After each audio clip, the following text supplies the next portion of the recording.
Good morning students. हम biology की fourth unit के बारे में स्टडी कर रहे थे। लास्ट वीडियो में हमने बायोटेक्नोलॉजी का जनरल इंट्रोडक्शन पढ़ लिया था, जो कि हमारा लेसन नंबर 14 था। तो लास्ट वीडियो में हमने लेसन 14 कंप्लीट किया। आज की वीडियो में हम लेसन नंबर 15 स्टार्ट करेंगे,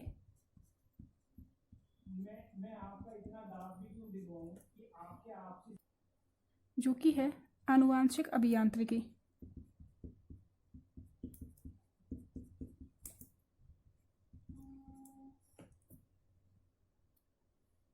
आनुवांशिक अभियांत्रिकी, जिसे हम बोलते हैं जेनेटिक इंजीनियरिंग।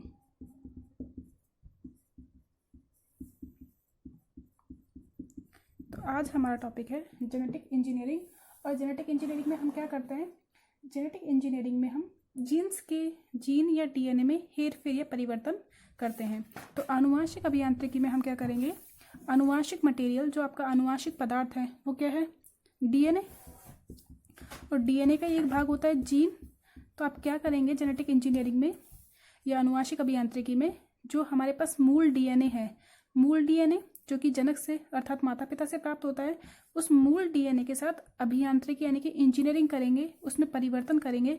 तो मूल डीएनए में परिवर्तन करने को ही हम क्या बोल देंगे? आनुवांशिक अभियांत्रिकी। अब इस आनुवांशिक अभियांत्रिकी से किसी डीएनए में परिवर्तन करने के बाद जो डीएनए प्राप्त होता है, परिवर्तन के बाद जो डीएनए प्राप्त होता है, उसे हम बोलते हैं पुनर्योगज डीएनए।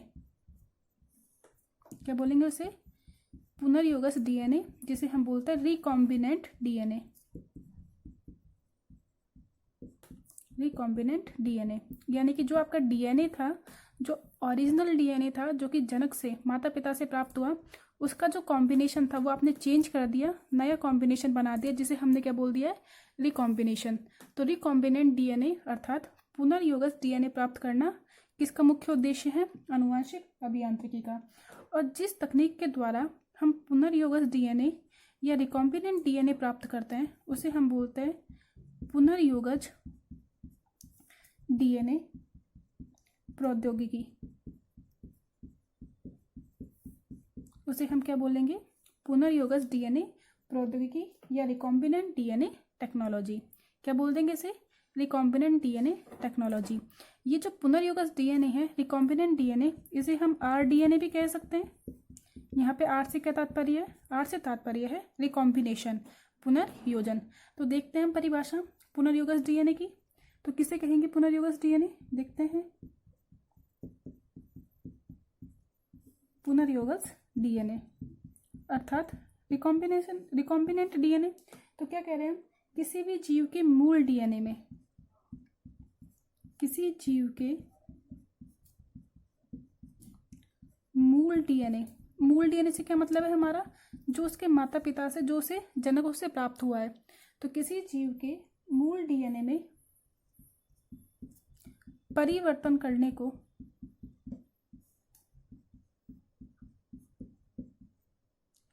परिवर्तन करने पर प्राप्त डीएनए को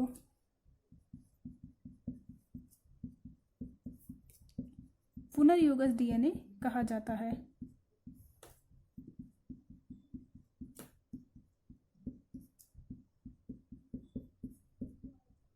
क्या कह रहे हैं हम? पुनर्योगज डीएनए से क्या तात्पर्य है? किसी भी जीव के मूल डीएनए में, जो उसका मूल आनुवांशिक पदार्थ है, उसमें परिवर्तन कर दिया जाए। तो अब जो डीएनए प्राप्त होगा उसे क्या बोल दिया हमने? पुनर्योगज डीएनए। अब इस डीएनए में परिवर्तन कैसे करेंगे?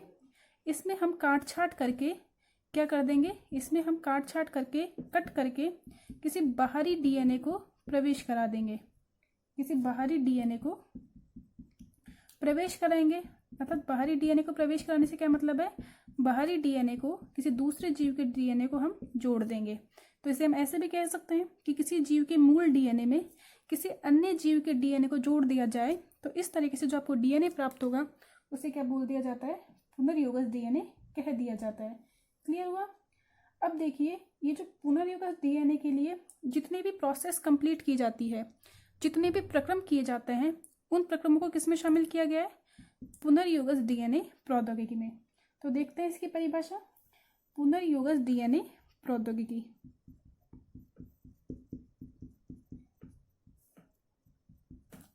पुनर्योगज डीएनए प्रौद्योगिकी यानी कि रिकॉम्बिनेंट डीएनए टेक्नोलॉजी। तो रिकॉम्बिनेंट डीएनए अर्थात पुनर्योगज डीएनए को प्राप्त करने के लिए जितने भी आवश्यक प्रक्रम हैं उसे क्या बोल देंगे हम, पुनर्योगज डीएनए प्रौद्योगिकी। तो क्या परिभाषा हुई, किसी जीव के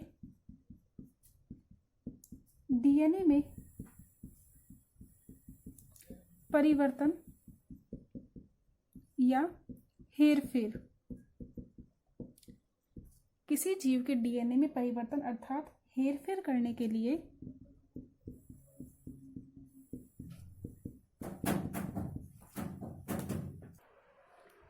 आवश्यक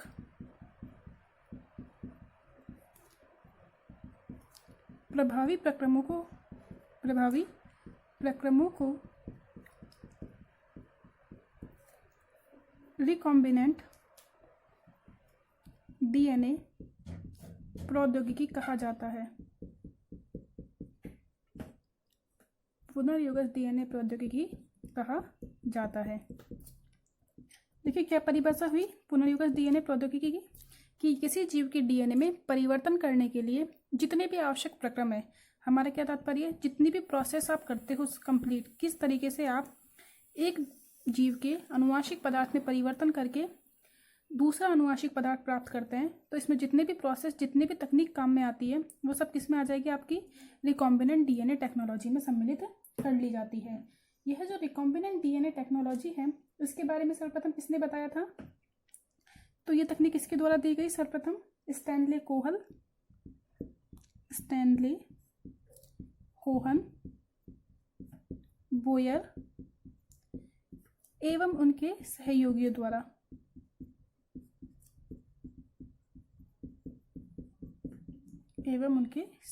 द्वारा। तो सर्वप्रथम जेनेटिक इंजीनियरिंग किसके द्वारा दी गई ये तकनीक, सबसे पहले किसके द्वारा दी गई, कोहन एवं बोयर के द्वारा। और साथ ही साथ इनके जितने भी साथी थे उन सब ने किसके ऊपर काम किया, जेनेटिक इंजीनियरिंग के ऊपर, यानी कि रिकॉम्बिनेंट डीएनए टेक्नोलॉजी के ऊपर इन्होंने काम किया। क्लियर हुआ। अब देखिए रिकॉम्बिनेंट डीएनए टेक्नोलॉजी के लिए यानी कि पुनर्योगज डीएनए प्रौद्योगिकी के लिए एक निश्चित विधि है कि किस तरीके से आप किसी जीव के डीएनए में परिवर्तन करना चाहते हैं। तो देखिए डीएनए में परिवर्तन करने के लिए पहले आपको पता होना चाहिए कि जो स्पेसिफिक बीमारी है या जो अमुक बीमारी है वो किस जीन की कमी के कारण, किस जीन के निष्क्रिय होने के कारण या अति सक्रिय होने के कारण उत्पन्न हो रही है। देखिए जितने भी लक्षण आपके दिखाई देते हैं, आपके जितने भी लक्षण दिखाई देते हैं वो किसके द्वारा कंट्रोल होते हैं, जीन के द्वारा। कौन नियंत्रित करेगा उन लक्षणों को, जीवों के जितने भी लक्षण होते हैं वो सब किसके द्वारा नियंत्रित किए जाते हैं, जीन के द्वारा। यदि इस जीन में इसके नाइट्रोजन, अब जीन में क्या हो जाएंगे, नाइट्रोजन क्षार, नाइट्रोजन बेस हमने पढ़े थे प्यूरिन और पिरिमिडिन। तो जीन में उनके नाइट्रोजन क्षार के क्रम में या शर्करा में या कहीं पे फास्फोडाइएस्टर बंध में परिवर्तन हो जाए, फास्फोरिक ग्रुप में परिवर्तन कर दिया जाए या अनुवांशिक कारणों के कारण परिवर्तन हो जाता है तो विभिन्न रोग दिखाई देते हैं। तो उन रोगों के उपचार को भी हम पुनर्योगज डीएनए टेक्नोलॉजी के द्वारा दूर कर सकते हैं। तो रिकॉम्बिनेंट डीएनए टेक्नोलॉजी में जो विधि है वो कैसे करेंगे, तो सबसे पहले तो आपको उस जीन के बारे में पता होना चाहिए जिसके कारण वो रोग उत्पन्न हो रहा है। हम पढ़ेंगे कि हम ह्यूमन जीनोम प्रोजेक्ट, मानव जीनोम परियोजना, इसके द्वारा हम ज्ञात कर चुके हैं। तो ह्यूमन जीनोम परियोजना के द्वारा हम ये जान चुके हैं कि कौन सा लक्षण कौन से जीन द्वारा नियंत्रित किया गया है। इस ह्यूमन जीनोम परियोजना के बारे में भी आगे अध्ययन करेंगे कि क्या कहता है ह्यूमन जीनोम परियोजना या ह्यूमन जीनोम प्रोजेक्ट। तो देखिए इस विधि को हम कैसे संपन्न करते हैं, यानी कि पुनर्योगज डीएनए प्रौद्योगिकी, जिसे हम आनुवांशिक अभियांत्रिकी या जीन अभियांत्रिकी भी कह सकते हैं। तो यह किस प्रकार संपन्न किया जाता है, आनुवांशिक अभियांत्रिकी की विधि।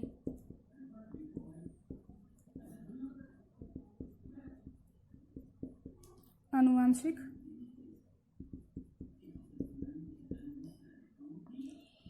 अभियांत्रिकी की आनुवांशिक अभियांत्रिकी की सामान्य विधि।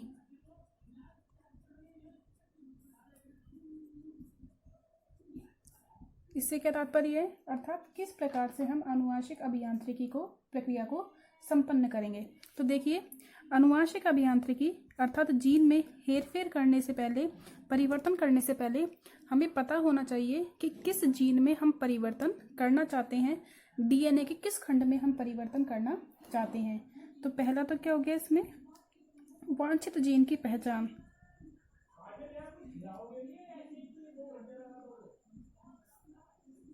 वांछित जीन की पहचान एवं पृथक्करण।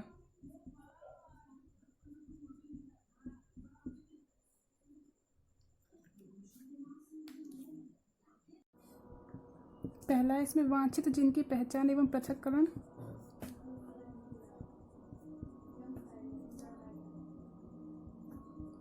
पहचान एवं पृथक्करण कि आपको किस जीन की आवश्यकता है उसे पहचानिए और साथ ही साथ उसे उस जीव से पृथक कर लीजिए।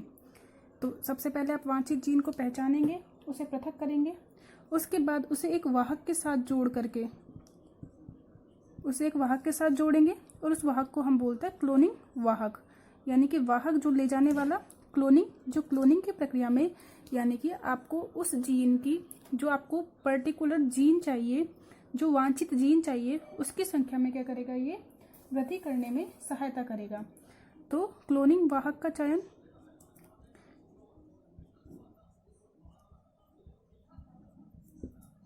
थर्ड पॉइंट है इसमें, आपने जो क्लोनिंग वाहक का चयन किया है उस वाहक को, वाहक का मतलब होता है ले जाने वाला, अर्थात जो जीन आपने पहचान करके अलग किया है उसे आपको आपकी कोशिका में प्रवेश कराना है। तो प्रवेश कराने के लिए किसकी आवश्यकता थी, वाहक की।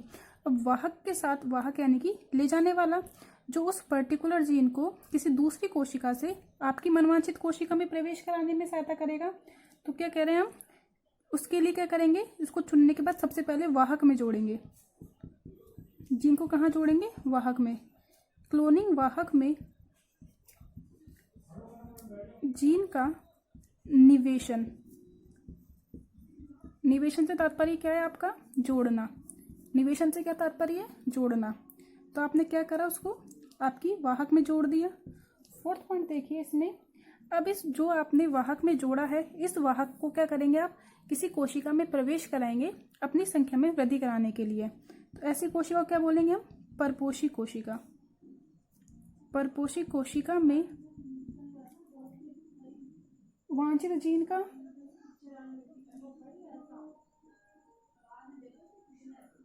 परपोषी कोशिका में वांछित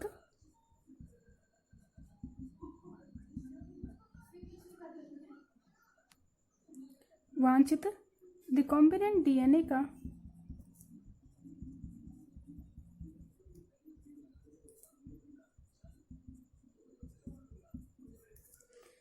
तो चौथा पॉइंट क्या हुआ, परपोषी कोशिका में वांछित रिकॉम्बिनेंट डीएनए का प्रवेश। आपने क्या करा, इसे परपोषी कोशिका में डाल दिया। अब आप क्या करेंगे, इसकी संख्या में वृद्धि करेंगे और इसकी संख्या में वृद्धि करने के बाद उस परपोषी कोशिका के आनुवांशिक पदार्थ में आपके वांछित डीएनए को पहचानेंगे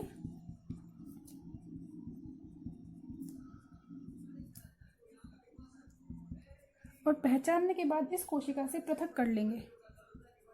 क्या कर लेंगे, इसे पृथक करके आप आपकी जिस भी कोशिका में किसी अन्य जीव में से प्रवेश कराना है वहां से प्रवेश करा देंगे और इससे मन वांछित उत्पाद की प्राप्ति कर लेंगे।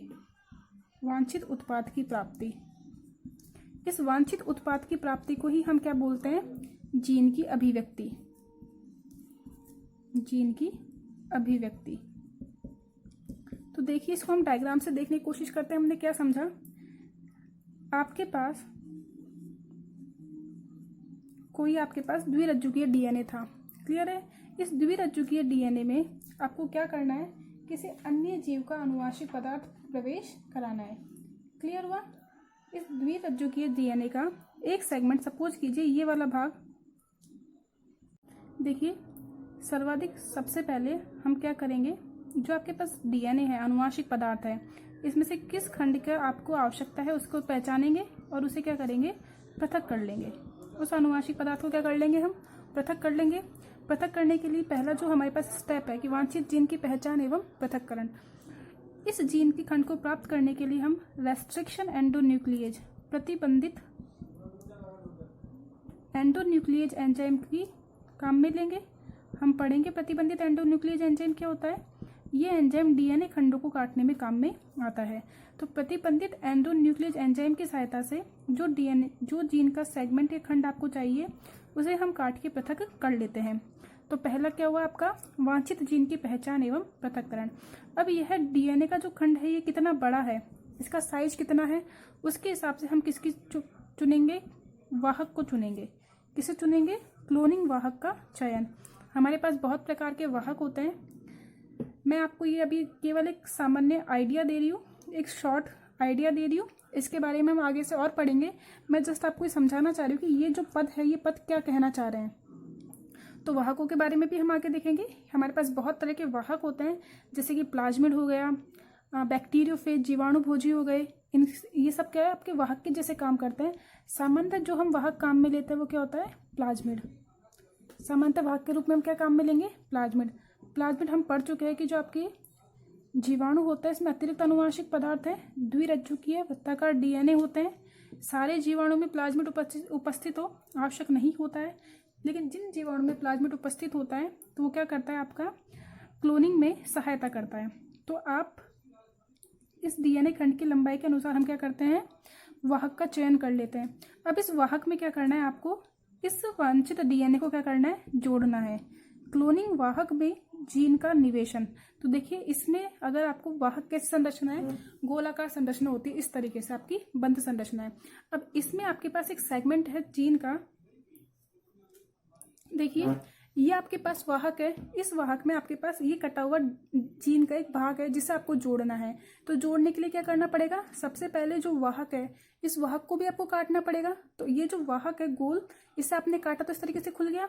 तो काटने के लिए हम किसको काम में लेंगे, पुनः रेस्ट्रिक्शन एंडोन्यूक्लिएज को, यानी कि प्रतिबंधित एंडोन्यूक्लिएज को काम में लेंगे। और इस प्रतिबंधित एंडोन्यूक्लिएज के साथ फिर हम क्या करेंगे, जैसे ही आपने वाहक को काट दिया, जो आपका वांछित डीएनए का खंड है उसे आप क्या कर देंगे, जोड़ देंगे। तो जोड़ने के लिए भी एंजाइम है हमारे पास। तो देखिए क्या हुआ, जो वाहक है इसे भी आपने काट दिया, किसकी सहायता से, रेस्ट्रिक्शन एंडोन्यूक्लिएज की सहायता से आपने काट दिया। और वाहक कुछ किस तरीके से मिल गया आपको, ये खुल गया वाहक, क्लियर हुआ। अब इस वाहक के साथ हम इस वांछित डीएनए खंड को जोड़ देते हैं। देखिए ये आपके पास आपका प्लाज्मिड था जीवाणु का, और इसके साथ आपने क्या किया, एक छोटा सा सेगमेंट जोड़ दिया, जिसे मैंने डार्क से दिखा दिया आपको। तो ये हमारे पास क्लोनिंग वाहक में जीन का निवेशन, इस पद तक हम पहुंच गए। दोबारा देखिए हमने क्या किया, हमारे पास प्लाज्मिड उपस्थित था। प्लाज्मिड क्या करेगा, वाहक के जैसे काम करेगा। देखिए ये प्लाज्मिड है, इस प्लाज्मिड को आपने क्या करा, रेस्ट्रिक्शन एंडोन्यूक्लिएज, प्रतिबंधित एंडोन्यूक्लिएज की सहायता से तोड़ दिया। जैसे ही आपने इसे तोड़ दिया तो जो वांछित डीएनए खंड था वो आपने क्या करा, इसमें जोड़ दिया। तो जोड़ने के लिए भी एंजाइम है, उसके बारे में हम अध्ययन करेंगे कौन सा एंजाइम है। तो हमने क्या किया, क्लोनिंग वाहक के साथ वांछित डीएनए खंड को जोड़ दिया। और यही काम कौन कह रहा है, तीसरा पॉइंट, क्लोनिंग वाहक में जीन का निवेशन। निवेशन का मतलब क्या है, जोड़ना। अब जैसे ही हमने इसे जोड़ दिया, तो जोड़ने के बाद हम क्या करेंगे, इसे हम किसी कोशिका में डाल देंगे जहां ये अपनी संख्या में वृद्धि करेगा। तो सामान्यतः हम जीवाणु कोशिका लेते हैं और जीवाणु कोशिका में हम इसे प्रवेश करा देंगे। तो क्या हुआ, चौथा पॉइंट, परपोषी कोशिका में वांछित आर रिकॉम्बिनेंट डीएनए का प्रवेश। देखिए जो मूल डीएनए था इसने कुछ अन्य डीएनए जोड़ दिया, तो आपको क्या मिल गया, ये पुनर्युगस डीएनए। इस पुनर्युगस डीएनए को हम क्या करेंगे, जीवाणु की कोशिका में यानी कि परपोषी कोशिका में प्रवेश करा देंगे। जैसे ही अब परपोषी कोशिका किसकी ले ली हमने, जीवाणु कोशिका ले ली। अब क्या करेंगे, अब जैसे ही ये परपोषी कोशिका अपनी संख्या में वृद्धि करेगी, जनन करेगी, तो क्या करेगी, बहुत सारे जीवाणु बना लेगी। क्या कर लेगी, ये अपनी संख्या में वृद्धि करेगी और सब कोशिका में जो आपने जो डीएनए का सेगमेंट डाला था, जो जीन का खंड डाला था, वो भी क्या करेगा, अपने आप की संख्या में वृद्धि कर लेगा। अब आवश्यकता पड़ने पर हम इस डीएनए खंड को पहचान लेंगे किस किस कोशिका में वो डीएनए खंड उपस्थित है, तो वांछित डीएनए की पहचान कर लेंगे और पहचान करने के बाद हम उस कोशिका से उस डीएनए खंड को पृथक कर लेंगे और इसकी अभिव्यक्ति करा देंगे। इसकी अभिव्यक्ति करा देंगे, इससे क्या तात्पर्य है? अभिव्यक्ति का मतलब होता है एक्सप्रेशन, यानी कि यह जीन क्या काम कर रहा था, यानी कि किस उत्पाद का निर्माण कर रहा था, किस प्रोटीन का निर्माण कर रहा था, उसकी प्राप्ति हम कर लेंगे। क्लियर हुआ? तो इस तरीके से हम आनुवांशिक अभियांत्रिकी यानी कि जेनेटिक इंजीनियरिंग की प्रोसेस करते हैं। यह मैंने आपको जस्ट एक सामान्य आइडिया दिया है। हम जैसे जैसे आगे पढ़ते जाएंगे ये जो पूरा प्रोसेस है ये आपके दिमाग में क्लियर होता जाएगा। तो अभी हमें किसके बारे में देखना है? सबसे पहले तो हमें प्रतिबंधित एंडोन्यूक्लियेज के बारे में देखना है कि प्रतिबंधित एंडोन्यूक्लियेज क्या होते हैं और किस तरीके से ये आपके डीएनए खंड को काटने में सहायता करते हैं। इसी के साथ साथ देखिए, जैसे आपने डीएनए खंडों को काटा तो डीएनए खंडों को जोड़ना भी है आपको। जो आपने यहाँ पे देखिए, ये जो आपके पास खंड काटा था, इसके साथ आपने ये जो आपके पास डार्क जो सेगमेंट था जो पृथक किया था, इस डीएनए सेगमेंट को जोड़ दिया। तो जोड़ने के लिए एक एंजाइम आता है लाइगेजेज। इस लाइगेजेज एंजाइम के बारे में पढ़ना है। साथ ही साथ हमें कुछ क्लोनिंग वाहकों के बारे में पढ़ना है कि हमें कौन से वाहक चुनने हैं। यहाँ पे मैंने आपको सीधे बता दिया कि हाँ, हमने प्लाज्मिड चुन लिया है कि प्लाज्मिड में से जोड़ेंगे, लेकिन प्लाज्मिड के अलावा और भी हमारे पास वाहक है तो उनके बारे में हमें देखना है। फिर परपोषिक कोशिका कौन सी ली जाए, इसके बारे में हमें देखना है। तो अभी जस्ट हमने सामान्य आइडिया लिया है। नेक्स्ट वीडियो में हम इस प्रतिबंधित एंडोन्यूक्लियेज के बारे में पढ़ेंगे। इसी के साथ साथ हम लाइगेजेज एंजाइम, अन्य सहायक एंजाइमों के बारे में पढ़ेंगे। फिर हम वाहकों के बारे में अध्ययन करेंगे कि वाहक क्या है, कैसे काम करते हैं, क्या इनके पास गुण होता है। क्लियर हुआ? तो हमारे नेक्स्ट वीडियो में हम यह जो जेनेटिक इंजीनियरिंग की जो प्रक्रिया है इसे विस्तार से समझेंगे। आज के लिए इतना ही।